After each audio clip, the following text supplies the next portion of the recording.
దేశంలో ఎలాంటి సమస్య వచ్చినప్పుడు కూడా భారతదేశంలో ఉండే ప్రతి ఒక్క వ్యక్తి మేమందరం సంఘటితంగా ఉంటామని చెప్పడమే కాకుండా అందరం కూడా ముందుకు నడవాల్సిన బాధ్యత మనందరిపైన ఉంది.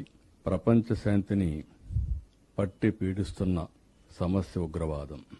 తీవ్రవాదం గాని ఉగ్రవాదం గాని ఇవన్నీ కూడా మనం చూస్తే ఆ దేశం యొక్క అనిశ్చిత పరిస్థితికి, ఆర్థిక ఇబ్బందులకి, అన్ని సమస్యలకి దోహదం చేసే పరిస్థితి వస్తుంది.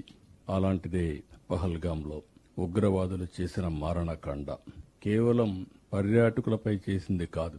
ఇది ఒక మాటలో చెప్పాలంటే వాళ్ళు ఏ విధంగా చేసినా భారతదేశాన్ని యొక్క శాంతి సుస్థిరతలపైనే దెబ్బతీసే పరిస్థితికి వచ్చారు. ఇలాంటి సమయంలో మనం అందరం కూడా మతాలకు, కులాలకు, ప్రాంతాలకు అతీతంగా ముక్త కంఠంతో దేశం అంతా కూడా దీన్ని ఖండించాల్సిన అవసరం ఉంది. ఆ రోజే మనందరం ఖండించాం. మనందరం ఇప్పుడు మాట్లాడిన విషయాలు మనం ఆలోచిస్తే అందరిలో ఒకే భావన, నేషన్ ఫస్ట్, వీఆర్ ఇండియన్స్ అనే భావంతో మనం ముందుకు పోయాం. అదే సమయంలో జరిగిన నష్టాన్ని తిరిగి తెచ్చుకోలేం. ఆ దాడిలో చూస్తే 26 మంది అమాయక ప్రాణాలు కోల్పోయారు. నేను కూడా పోయి చూశాను. వాళ్ళ బాధ ఒక విధంగా చేయాలంటే ఎవరు తీర్చేది కాదు. అయితే మీరు ఇంకొక పక్క చూస్తే అది జరిగిన తర్వాత మన రాష్ట్రంలో కూడా 2 చనిపోయారు.